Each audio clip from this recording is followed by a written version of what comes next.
नमस्कार, मैं मितानंद आप सभी का स्वागत करता हूं। दोस्तों, आज हम लोग जो पढ़ने जा रहे हैं उस टॉपिक का नाम है अभिलेख एवं शासक।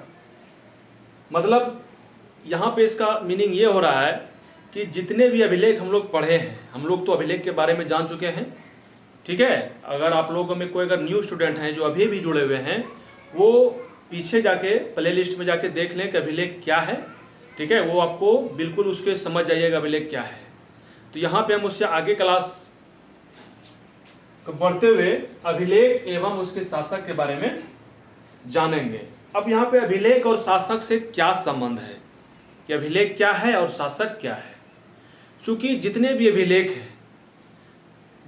अभिलेख हैं वो सभी अभिलेख को जो लिखा गया है, किसके शासन काल में वो अभिलेख को लिखा गया है। इसका मतलब यही हो रहा है कि ये जो अभिलेख लिखा हुआ, जितना भी अभिलेख है, ये अभिलेख किस शासक के शासन काल में ये अभिलेख लिखा गया था। इसका मतलब यही हुआ। चूंकि अभिलेख और शासक से जो है क्वेश्चन एग्जाम में पूछा जाता है, समझ गए ना। तो इसलिए ये जो भी अभिलेख है, ये सभी मोस्ट इंपॉर्टेंट अभिलेख है और यहीं से अक्सर क्वेश्चन में बदल बदल कर पूछा जाता है। कभी ये अभिलेख पूछ देगा, कभी ये अभिलेख पूछ देगा, कभी ये अभिलेख पूछ देगा, और इस अभिलेख का शासक के बारे में आपको बताने के लिए बताना है एग्जाम में। या कभी कभी शासक पूछ देगा, वो इस शासक के शासनकाल में कौन सा अभिलेख लिखा गया था। इस प्रकार का क्वेश्चन पूछा जाता है, ठीक है। तो यहाँ पे पहला है हाथी गुम्फा अभिलेख। हाथी गुम्फा अभिलेख, बिल्कुल देखिए, ये रट के तो याद कर लीजिएगा, लेकिन भूलने की संभावना उसका है। अगर उसको बार बार रिवीजन नहीं कीजिएगा तो भूल सकते हैं। क्योंकि भूलने के जो है, उसमें भूलने के जो रेशियो उसको और कम करने के लिए थोड़ा सा इसको हम लोग कॉन्सेप्ट इसका समझ लेते हैं कि हाथी गुम्फा अभिलेख। स्टूडेंट एक्चुअली क्या करता है कि ये याद करता है, रटता है, हाथी गुम्फा अभिलेख, कलिंग राज खारवेल, जूनागढ़ अभिलेख, रुद्रदामन। तो इसमें क्या हो जाता है, कभी इस अभिलेख का इसमें आ जाता है, इसका इसमें आ जाता है। तो थोड़ा सा इसको कॉन्सेप्ट क्लियर करने के लिए, चूंकि याद रह जाए और उसके बारे में और थोड़ा डिटेल जानकारी मिल जाए। चूंकि क्वेश्चन अभिलेख के अंतर्गत एक तो डायरेक्ट क्वेश्चन यहाँ से पूछा जाता है, उसके बाद इसमें और क्वेश्चन अगर पूछ दे तो उसका भी हम लोग आंसर दे सकते हैं। तो थोड़ा डिटेल से पढ़ने में दो फायदा हो गया। एक तो इसके बारे में कंप्लीट नॉलेज हो गया, संपूर्ण जानकारी हो गई इसके बारे में। साथ ही साथ इसके अलावे जो भी चीज़ पढ़ेंगे इसके अंतर्गत, वहाँ से भी क्वेश्चन अगर पूछा जाएगा तो उसको भी हम लोग जवाब दे देंगे। तो वो पढ़ने से दो फायदा हुआ। तो आपके सामने है हाथी गुम्फा अभिलेख। हाथी गुम्फा अभिलेख जो है, ये उड़ीसा जो है, जिसको कभी ओडिशा बोला जाता है, उड़ीसा का नाम बदलकर ओडिशा हो गया।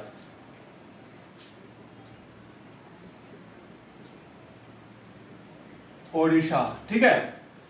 इस ओडिशा की कैपिटल है, ये पहले ओडिशा था, अब इसको नाम बदलकर ओडिशा हो गया।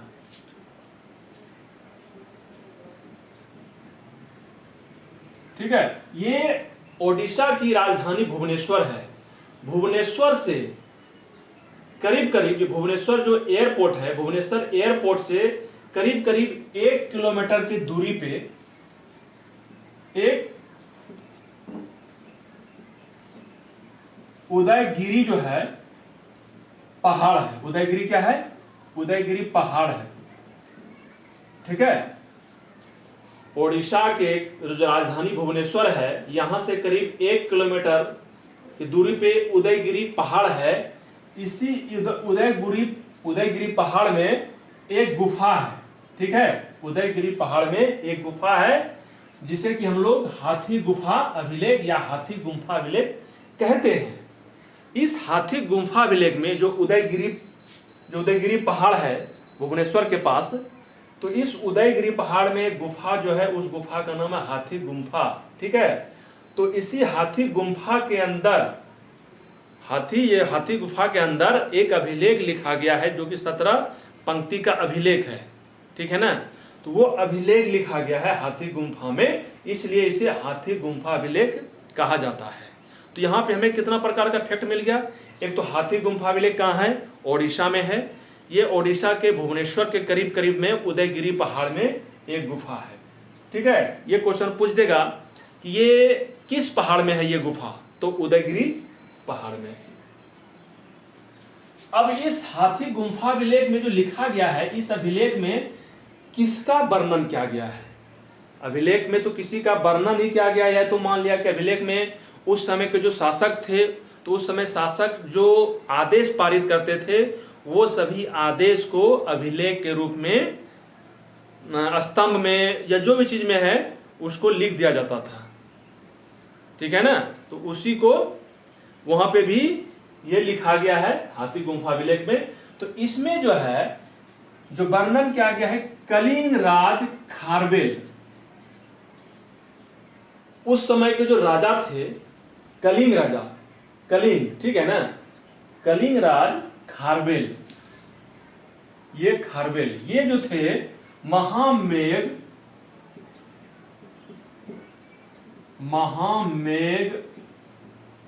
वाहन वंश, ये जो कलिंग राज, ठीक है, ये खारवेल जो है ये महामेघ वाहन वंश के थे खारवेल। तो ये जो महामेघ वाहन वंश के जो खारवेल थे, यही ये कलिंग के राजा थे, कलिंग के शासक थे खारवेल। तो कलिंग राज खारवेल, खारवेल के बारे में इसमें हाथी गुम्फा अभिलेख में वर्णन है। समझ में आ गया हाथी गुम्फा अभिलेख कहाँ पे है। सबसे पहले अगर राज पूछेगा तो ओडिशा में, जो कि भुवनेश्वर के पास उदयगिरी पहाड़ में हाथी गुम्फा अभिलेख है। इस हाथी गुम्फा अभिलेख में महामेघ वाहन वंश के शासक, ठीक है, वो कहां के शासक थे, कलिंग के शासक थे। तो कलिंग के शासक खारवेल का इसमें वर्णन है। और ये ब्राह्मी लिपि में लिखा गया है। ये जो हाथी गुम्फा अभिलेख लिखा गया है, ये ब्राह्मी लिपि में लिखा गया है।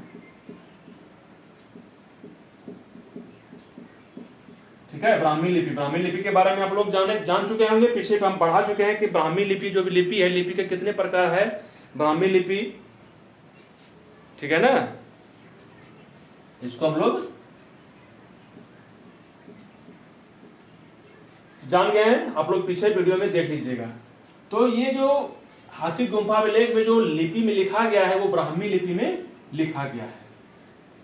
ठीक है, चूंकि लिपि जो है 4 प्रकार के हैं, ब्राह्मी लिपि, खरोष्टी लिपि उस समय के यूनानी एवं आरामाइक। तो ब्राह्मी लिपि जो अशोक का जो अभिलेख थे, अशोक के द्वारा जो लिखा गया था अभिलेख, वो ज्यादातर ब्राह्मी लिपि में ही लिखा गया था। ये ब्राह्मी लिपि जो मतलब क्या हुआ, ये बाएं से लेके दाएं लिखा, बाएं ओर से दाएं ओर लिखा जाता था, फिर जब दाएं ओर भर जाता था फिर दाएं ओर से बाएं ओर लिखा जाता था। ये हम बता चुके हैं, आप लोग वहां पे देख लीजिएगा। तो ये ब्राह्मी लिपि में यह अभिलेख लिखा गया है। यहां तक कोई दिक्कत? चलिए, ये कॉन्सेप्ट आप लोग इसको अलग से नोट बना लीजिएगा पढ़ने के बाद। ठीक है, हम अलग अलग से कॉन्सेप्ट सबका अभिलेख के बारे में बता देंगे और आप लोग को इसको याद करने में आसानी हो जाएगी। अब नेक्स्ट है जूनागढ़ अभिलेख। जूनागढ़, ये जूनागढ़ अभिलेख जो है, ये गिरनार पर्वत, इसके बारे में, तो ये गुजरात में है। जूनागढ़ अभिलेख जो है ये गुजरात में स्थित है। ठीक है ना, तो ये गुजरात में जो स्थित है, इस जूनागढ़ अभिलेख कहां पे है, ये गिरनार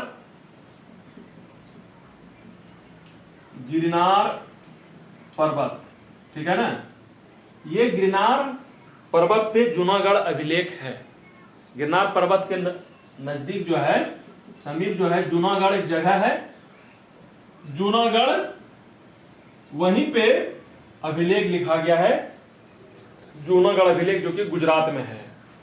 तो ये जूनागढ़ जो अभिलेख है, इसमें 3 शासक की चर्चा हुई है। जूनागढ़ अभिलेख में, जूनागढ़ अभिलेख में 3 शासक, यानी कि 3 शासक की चर्चा हुई है। इसमें है एक अशोक, दूसरा है रुद्रदामन और तीसरा है स्कंदगुप्त। ये 3 शासक की उसमें चर्चा हुई है। किसका किसका? अशोक का, रुद्रदामन और स्कंदगुप्त का। ये 3 शासक का वर्णन जूनागढ़ अभिलेख में हुआ है। चूंकि अब तीनों शासक का अलग अलग चीज है, अलग अलग शासक के बारे में यहाँ पे बताया गया है जूनागढ़ अभिलेख में। तो यहाँ पे हमें सबसे पहले रुद्रदामन, हाँ, जूनागढ़ अभिलेख जो लिखा गया था ये रुद्रदामन के शासन काल में, जो कि ये शक शासक थे, ठीक है ना। शक का जो है, शक यहाँ पे वंश है, तो शक वंश के जो शासक थे रुद्रदामन, इसके शासन काल में जूनागढ़ अभिलेख लिखा गया है। तो आपको क्वेश्चन पूछेगा जूनागढ़ अभिलेख गिरनार, ये गिरनार क्या है? पर्वत है। गिरनार पर्वत पे ये जूनागढ़ स्थान पे अभिलेख लिखा गया है, जो कि ये रुद्रदामन के शासन काल में लिखा गया था। और ये रुद्रदामन कौन थे? ये शक के शासक थे, शक वंश के शासक थे। साथ ही साथ ये जो स्कंदगुप्त थे, ठीक है, ये स्कंदगुप्त, इन्होंने देखिए इसके शासन काल में 2 अभिलेख लिखा गया है। एक तो जूनागढ़ अभिलेख है और दूसरा भीतरी स्तंभ अभिलेख, यहाँ पे 8 नंबर में देखिएगा। इस स्कंदगुप्त जो है, एक हो गया ये जूनागढ़ अभिलेख में भी, इसके शासन काल में जूनागढ़ अभिलेख में भी इसका वर्णन है। साथ ही साथ भीतरी स्तंभ अभिलेख जो है, जो कि उत्तर प्रदेश में स्थित है, यहाँ पे भी स्कंदगुप्त के शासन काल में इसकी चर्चा हुई है। तो यहाँ पे ये जूनागढ़ अभिलेख में जो चर्चा हुई है, इसमें रुद्रदामन के बारे में वर्णन है। और इस जूनागढ़ अभिलेख जो है ये संस्कृत में, ये संस्कृत भाषा में, ये भी ब्राह्मी लिपि में, ये भी ब्राह्मी लिपि में लिखा गया है। तो और ये संस्कृत भाषा में सबसे लंबा अभिलेख, एक्चुअली ज्यादातर मोस्टली जितना भी है सभी संस्कृत भाषा में ही लिखा गया, क्योंकि उस समय संस्कृत ही मुख्य भाषा हुआ करता था। तो ज्यादातर अभिलेख इसमें संस्कृत में ही लिखा हुआ है। लेकिन संस्कृत में सबसे लंबा जो अभिलेख है वो जूनागढ़ अभिलेख है। क्वेश्चन पूछेगा कि संस्कृत में सबसे लंबा अभिलेख कौन सा अभिलेख है? जूनागढ़ अभिलेख, ठीक है। तो जूनागढ़ अभिलेख रुद्रदामन के शासनकाल में ये अभिलेख लिखा गया था और ये ब्राह्मी लिपि में लिखा गया था, जिसमें इसमें रुद्रदामन के बारे में भी विशेष चर्चा हुआ है जूनागढ़ अभिलेख में। साथ ही साथ इस जूनागढ़ अभिलेख में स्कंदगुप्त के बारे में भी चर्चा हुआ है। स्कंदगुप्त का चर्चा यहाँ पे जूनागढ़ अभिलेख में क्या हुआ है कि स्कंदगुप्त जो है उन्होंने हून जो है, यहाँ पे भारत में हून का भी आक्रमण हुआ है, तो हून को पराजित जो उन्होंने किया है, स्कंदगुप्त के द्वारा जो हूनों को पराजित किया गया था, तो उस हूनों को पराजित जो किया गया था उसका वर्णन इस जूनागढ़ अभिलेख में वर्णित है, ठीक है। तो यहाँ पे अगर दिया जाएगा जूनागढ़ अभिलेख में, इसमें से हून का आक्रमण का जो वर्णन, किस शासन काल का वर्णन है, किस शासक के बारे में वर्णन है, तो वो स्कंदगुप्त के बारे में। अब बाकी अगर नहीं दिया रहेगा तो ये रुद्रदामन के शासन काल में जूनागढ़ अभिलेख लिखा गया था। तीसरा है नासिक अभिलेख। तीसरा क्या है? थर्ड नंबर, 2 अभिलेख के बारे में हम लोग चर्चा कर चुके हैं। अब नेक्स्ट है नासिक अभिलेख। नासिक ये महाराष्ट्र में स्थित है। नासिक कहाँ है? महाराष्ट्र में। तो नासिक अभिलेख में गौतमी पुत्र सातवाहन शासक जो थे, ठीक है,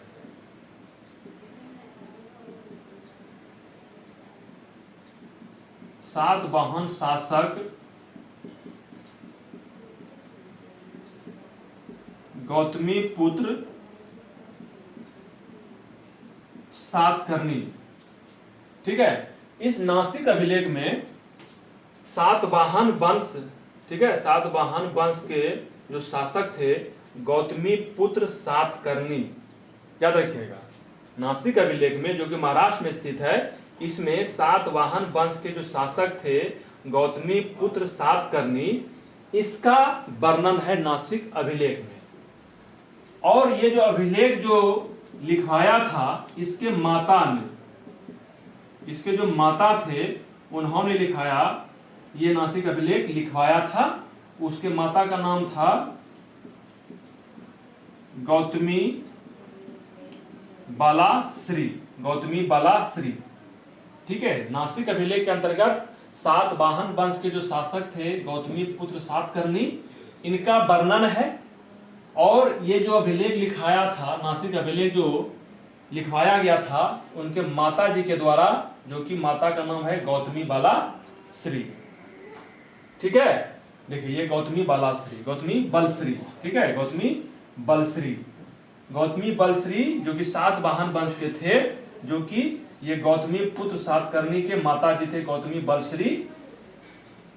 इन्होंने अपने पुत्र गौतमी पुत्र सातकर्णी के बारे में इसमें वर्णन है, किसमें? नासिक अभिलेख में।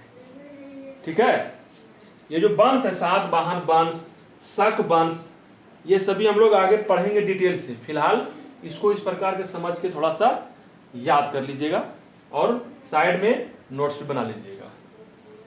चलिए, नासिक अभिलेख के बाद अब नंबर है प्रयाग स्तंभ लेख।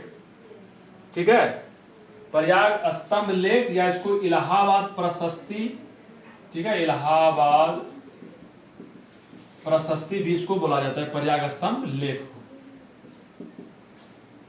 ये इलाहाबाद कहां पे स्थित है? ये तो फेमस है, प्रयागराज, उत्तर प्रदेश में। ठीक है ना, तो ये प्रयाग स्तंभ अभिलेख जो है इलाहाबाद में, कहां इलाहाबाद है? उत्तर प्रदेश में।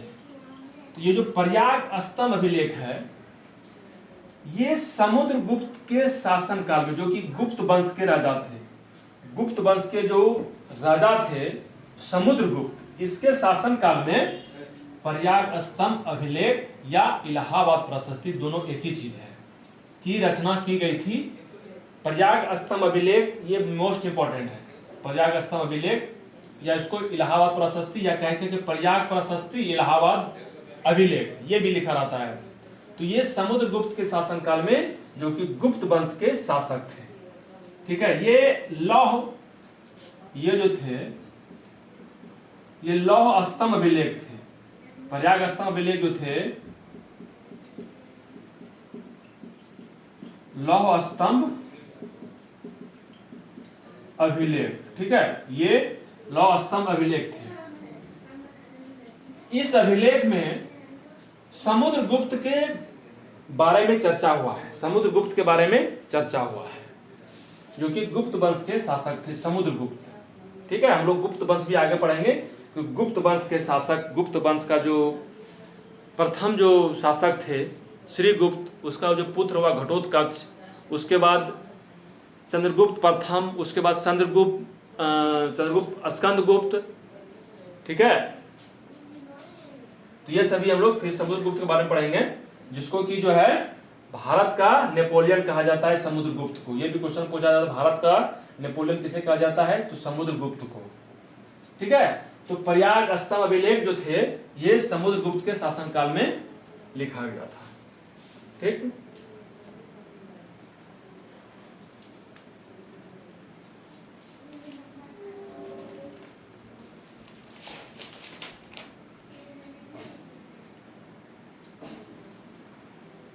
अच्छा, ये जो प्रयाग स्तंभ अभिलेख लिखा गया था, ये समुद्रगुप्त के दरबारी कवि, कोर्ट पोएट, दरबारी कवि, उसका नाम था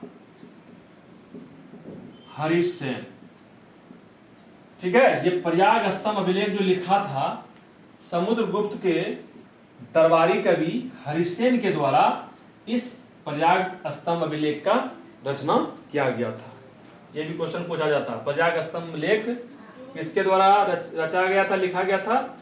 समुद्रगुप्त के दरबारी कवि हरिसेन। ठीक है, नेक्स्ट,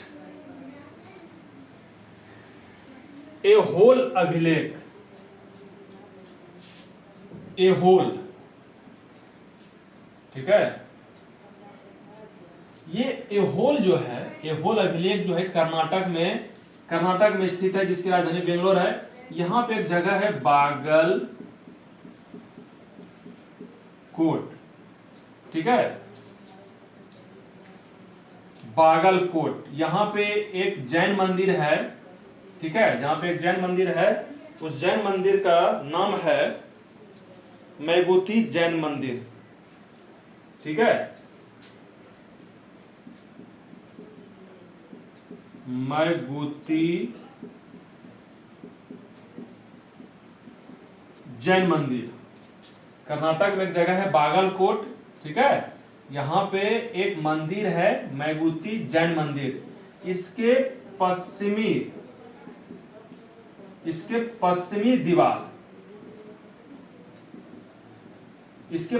दीवार पर ये एहोल अभिलेख लिखा गया है, एहोल अभिलेख, ठीक है।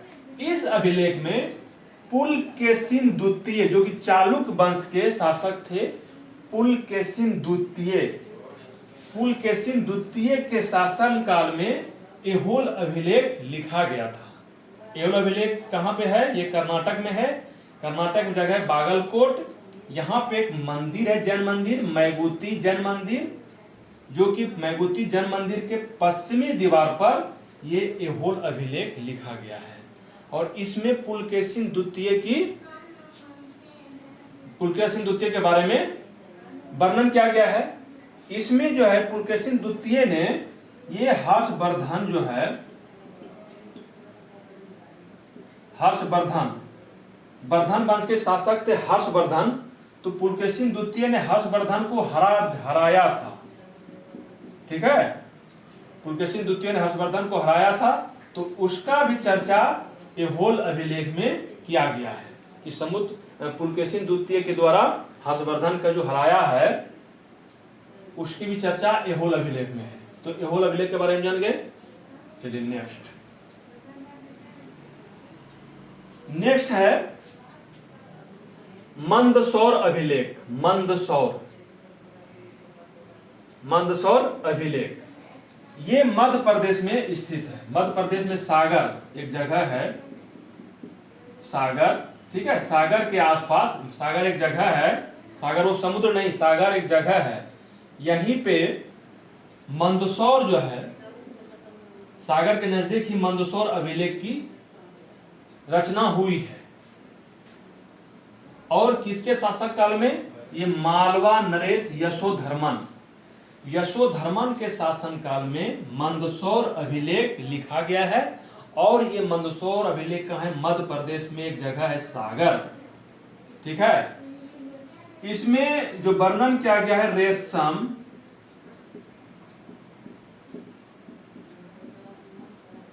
रेशम बुनकरों की जानकारी सर्वप्रथम जो है इसी मंदसौर अभिलेख में वर्णित है।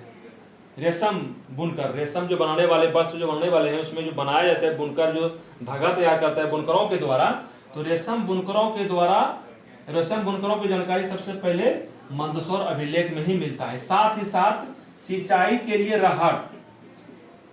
रहट पद्धति, सिंचाई के लिए जो रहट पद्धति सर्वप्रथम यही मंदसौर अभिलेख में वर्णित है। रहट पद्धति अब क्या हुआ?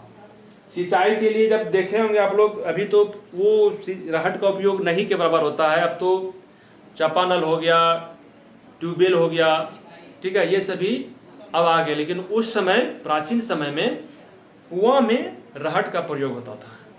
उस रहट में क्या था? एक दो खंबे था, उसके बीच में एक और पिलर खंबा था। तो उसमें जो है बेरिंग पे कहिए, जो कि धागा वो रस्सी था, ठीक है, यहाँ से उसको खींचा जाता था। पानी नीचे कुछ बाल्टी उल्टी रहता था, तो वही रहट का प्रयोग होता था खींचने के लिए, पानी खींचने के लिए, कुआं से पानी खींचने के लिए रहट का उपयोग किया जाता था। तो सर्वप्रथम रहट का जो वर्णन है वो मंदसौर अभिलेख में ही वर्णन है, ठीक है ना।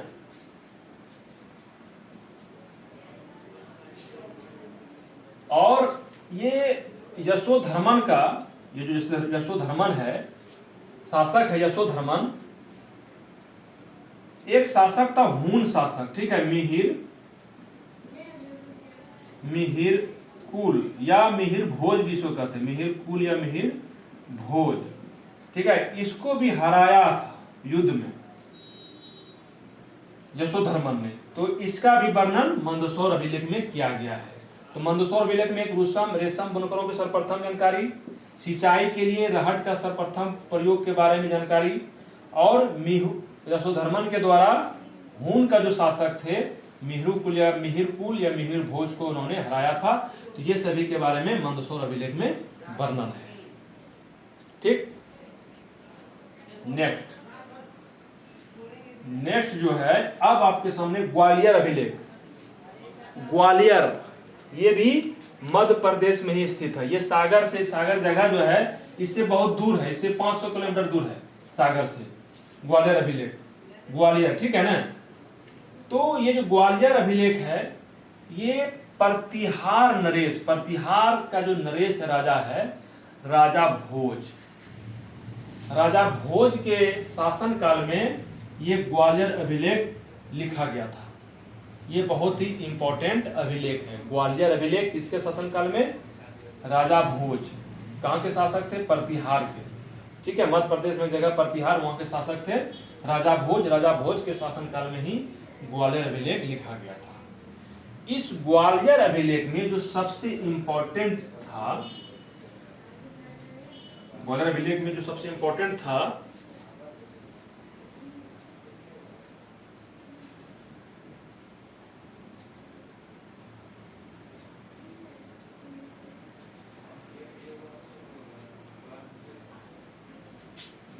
मिहुर कुल, जो बताए मिहिर कुल जो है, देखिए इसमें जो है सूर्य मंदिर का निर्माण, सूर्य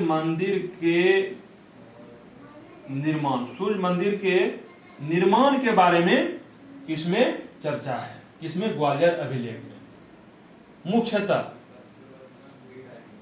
ठीक। नेक्स्ट है भीतरी स्तंभ अभिलेख। भीतरी स्तंभ अभिलेख जो कि उत्तर प्रदेश में है। उत्तर प्रदेश के कहां?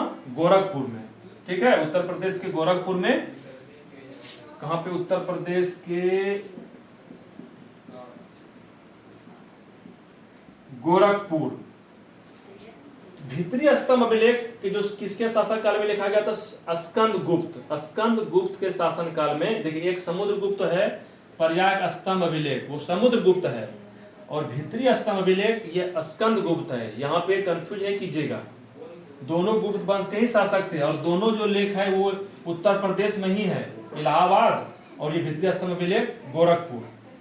यहाँ पे थोड़ा सा कंफ्यूज नहीं करना है। भीतरी स्तंभ अभिलेख तो हम बताए भी, चर्चा किए थे, जो स्कंद गुप्त जो इन्होंने हून पे जो आक्रमण किया, हूनों को जो पराजित किया, हून का जो आक्रमण है, हून का जो आक्रमण हुआ है, ठीक है, तो और हूनों को जो पराजित किया स्कंद गुप्त ने, तो उसी का चर्चा भीतरी स्तंभ अभिलेख में है। जिस प्रकार की ये जूनागढ़ अभिलेख में भी स्कंद गुप्त के द्वारा जो समय जो लिखा गया था जूनागढ़ में, उसमें भी हून का जो आक्रमण हुआ था, हूनों को जो पराजित किया था स्कंद गुप्त ने, उसके बारे में भी चर्चा है। तो ऑप्शन के अनुसार आपको उसमें लिखना है। ऐसे नॉर्मली जूनागढ़ अभिलेख जो किसके शासनकाल में? रुद्रदामन के शासनकाल में लिखा गया है, ठीक।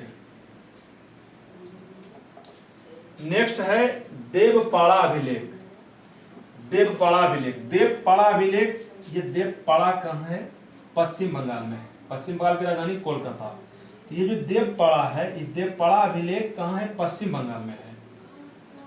ये सेन वंश के शासक,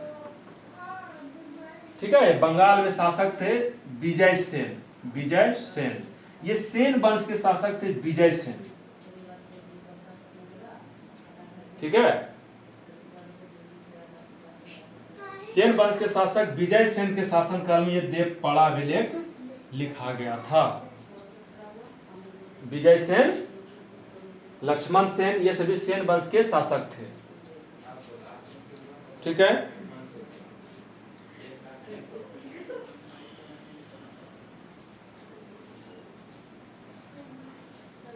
ये सेन वंश के शासक थे, बंगाल शासक विजय सेन। इसी के शासनकाल में देवपाड़ा अभिलेख लिखा गया और उसमें विजय सेन के बारे में विवरण क्या हो गया है, उसके बारे में वर्णन है विजय सेन के बारे में। ठीक है। नेक्स्ट है आपका एरन अभिलेख। एरन, ये भी मोस्ट इंपॉर्टेंट है। ये एरन है कहाँ पे, मध्य प्रदेश में है। तो मध्य प्रदेश में 3 जगह हो गया, एक मंदसौर, दूसरा ग्वालियर और तीसरा एरन। उत्तर प्रदेश में 2 अभिलेख हो गया, एक हो गया प्रयाग स्तंभ अभिलेख या इलाहाबाद प्रशस्ति और दूसरा भीतरी स्तंभ अभिलेख, ये भी है गोरखपुर में। मध्य प्रदेश में 3 हो गया, कंफ्यूज नहीं करना है। ये एरन अभिलेख जो है ये भानुगुप्त के शासनकाल में, ये भी गुप्त वंश के शासक थे भानुगुप्त। देखिए गुप्त वंश के शासक कितने हो गए, एक समुद्रगुप्त, स्कंदगुप्त, भानुगुप्त। कंफ्यूज नहीं करना है। एरन अभिलेख भानुगुप्त के शासनकाल में, इसमें जो सबसे इंपॉर्टेंट चीज है, एकदम मोस्ट इंपॉर्टेंट कहा जाए, सती जो है, सती प्रथा का प्रथम वर्णन। सती प्रथा का जो प्रथम वर्णन जो किया गया था, सती प्रथा के बारे में जो हम लोग को सबसे पहले जो जानकारी मिलती है यही एरन अभिलेख से मिलती है। तो इसमें भानुगुप्त के जो एक सेनापति थे गोपराज, ठीक है, एक सेनापति थे, भानुगुप्त के एक सेनापति थे, उसका नाम था गोपराज। ये सेनापति की जब लड़ाई में मृत्यु हो गई, इनकी जो पत्नी थे, ठीक है ना, इनकी पत्नी ने, ये जो मृत्यु हो गई, इसके पत्नी ने इसी के चिता के सामने अपने आप को आग के हवाले कर दिया, जिसे सती प्रथा कहते हैं, सती प्रथा कहते हैं। पति के चिता के साथ ही अपना जान को दे देना, ठीक है, पति के चिता के पास। जन्म के ये पति की चिता जल रहा है, उसी में अपना जान भी जिंदा, मतलब वो तो पति मरने के बाद जिंदा पत्नी जो है उसके चिता में साथ ही उसका वो हो जाता था, ठीक है, मर जाती थी, जान दे देती थी, तो उसी को बोलते हैं सती प्रथा। तो ये सबसे पहले सती प्रथा का जो हम लोग को जानकारी मिलती है एरन अभिलेख से, ये मध्य प्रदेश में है। ये भानुगुप्त के शासनकाल में ये एरन अभिलेख लिखा है और यहीं पे ये भानुगुप्त का एक सेनापति है, उसका नाम है गोपराज। इसकी जो मृत्यु हो जाती है लड़ाई के दरमियान और उसी के बाद इसकी पत्नी ने इसी के साथ अपना जान दे देती है, इसी के चिता के सामने। तो इस प्रकार अभिलेख जो है, मुख्य अभिलेख यहाँ पे और उसके शासक के बारे में आप लोग पढ़ चुके हैं, आपको डिटेल जानकारी भी हो चुकी है। इस अभिलेख और शासक के अलावे भी अगर क्वेश्चन इससे पूछा जाएगा तो आप लोग बेहिचक जवाब दे दीजिएगा, ठीक है। तो ये थे अभिलेख से संबंधित। अभिलेख के माध्यम से हमें अपने प्राचीन भारतीय इतिहास के बारे में जानकारी मिलती है अभिलेखों से, जो कि पुरातात्विक स्रोत के अंतर्गत ये स्रोत आते हैं। अभिलेख, सिक्के के बारे में हम लोग पढ़ चुके हैं, अभिलेख के बारे में पढ़ चुके हैं, ठीक है ना। तो ये अभिलेख और शासक आप लोग को बिल्कुल एकदम याद कर लेना है, क्योंकि कॉन्सेप्ट क्लियर हो गया है। अब सिर्फ क्या है, इसको अगर बार बार देख भी लीजिएगा, कहीं रास्ते में सुन भी लीजिएगा, कान में लगा के ईयरफोन लगा के उसको सुन भी लीजिएगा, तो बिल्कुल माइंड में आ जाएगा। ये रटना नहीं है, रटेंगे जब, याद कब करेंगे, जब कॉन्सेप्ट हो जाएगा तब। वो कॉन्सेप्ट के साथ रटने में क्या होगा कि आप भूलिएगा नहीं, कन्फ्यूज नहीं होइएगा। जिस प्रकार हम देखें यहाँ पे है, इलाहाबाद में, उत्तर प्रदेश में 3 अभिलेख है, तो जब तक इसको समझेंगे नहीं कि इलाहाबाद में किसका, प्रयाग स्तंभ लेख में किसका चर्चा हुआ है, फिर भीतरी स्तंभ लेख में क्या है, भीतरी स्तंभ लेख क्या है, और यहाँ पे 2 हो गया, और मध्य प्रदेश में, तो ये सभी कंफ्यूज नहीं होइएगा अगर आप कॉन्सेप्ट के साथ पढ़ना है तो, ठीक है। अब हम लोग नेक्स्ट जो अगला टॉपिक होगा उसको पढ़ेंगे और धीरे धीरे इसी प्रकार को हिस्ट्री, सब सब्जेक्ट को इस तरह पढ़ेंगे कॉन्सेप्ट के साथ, ठीक है। तो चलिए बस आज इतना ही, तब तक के लिए जय हिंद, जय भारत।